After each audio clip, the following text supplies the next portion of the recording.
Hello and welcome to The Lucky Roll, an eclectic channel for eclectic games. And today we're looking at Lucidity, Six-Sided Nightmares by designer Shannon Kelly.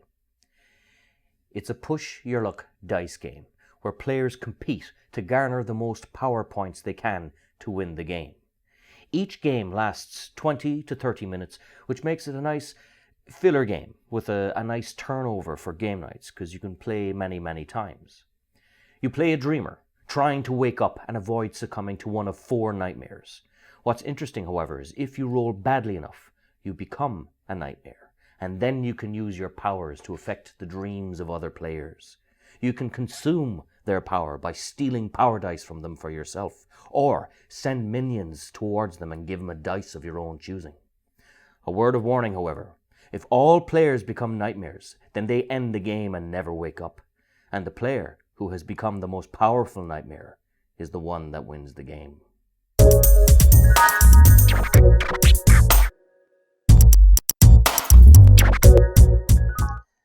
The 4 nightmares are depths, envy, imprisonment, and primeval fear. They come into effect when you roll a shadow symbol, and which nightmare is activated is dependent on the color of the die when the shadow symbol appears. The depths, which drowns you in dreams, means you take another random dice from the bag and roll it. Envy, where you can give or take power easily, means that the next player selects any one dream on your dreamer card and makes you re-roll it where the new effect applies instead.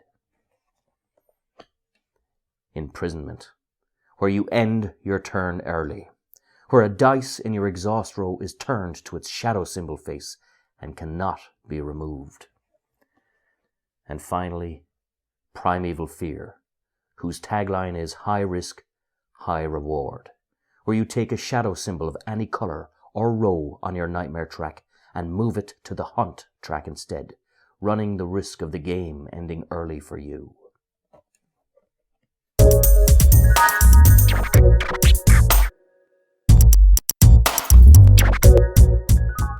The theme of the game is interesting, but it's the components that really shine.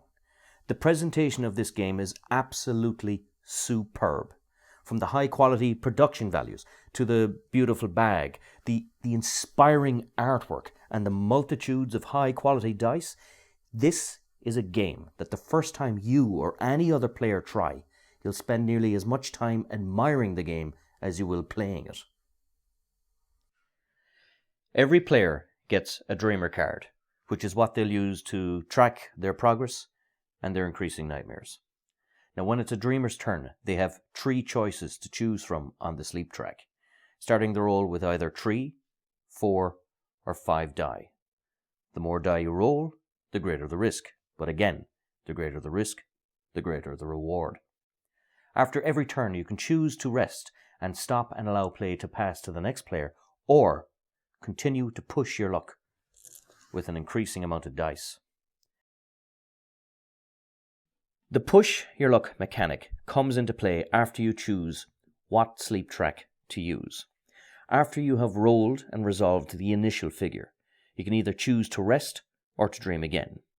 If you choose to rest, you can remove either 1 shadow or 1 exhaust symbol from your dreamer card and return it to the bag and end your turn. Or you can dream again and move further along the dream track and draw even more dice and dreams and press your luck even more. After you have resolved the 3rd track, your turn ends regardless.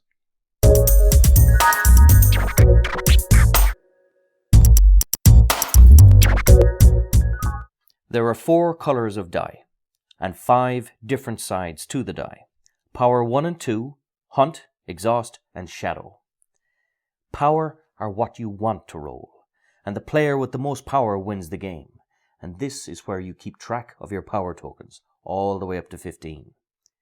Hunt are the die that are put into your hunt row, and if a player accumulates 4 hunt tokens or 4 hunt die, they lose the game. Exhaust. If you accumulate 3 exhaust die, you have pushed your luck too far, and you then draw a random dream or die from the bag and return all of your accumulated power tokens of that color. And finally, Shadow, which, depending on the color of the dice rolled and the corresponding nightmare, has different effects upon the player. After you resolve the effect, it's placed in the corresponding nightmare row, and if you collect 4 of that color, you literally become that nightmare. When you fill all the shadow tracks of a certain nightmare with shadow symbols, the player literally becomes that nightmare, and their playstyle changes accordingly. Once a player has become a nightmare, they can, on their turn, either choose to consume power by taking one of the power dice of their color from another player and adding it to their own. Or, if there are no power dice of their color, they can draw 2 random die or dreams from the bag and choose one to give to the other player, who must then roll and resolve it immediately. The game ends where a dreamer either reaches all 15 power symbols or all players have become nightmares, and the person or the player or the nightmare with the most power at that point wins the game.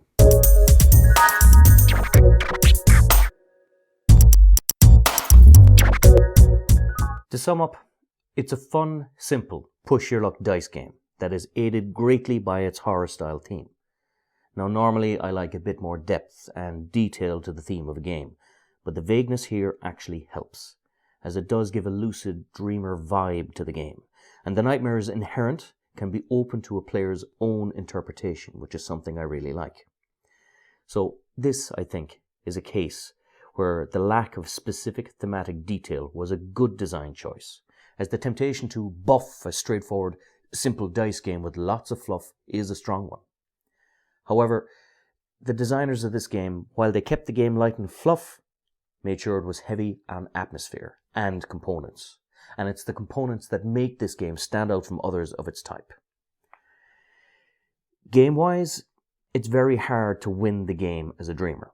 And in most games that I have won, I found that it was because I played as a high-risk taking nightmare, consuming other players' dice and limiting their choices from the dream pool was how I won. It's a game you'd play twice, maybe 3 times a night in a gaming session, but no more, as the game mechanics are too light to hold the attention any longer than that.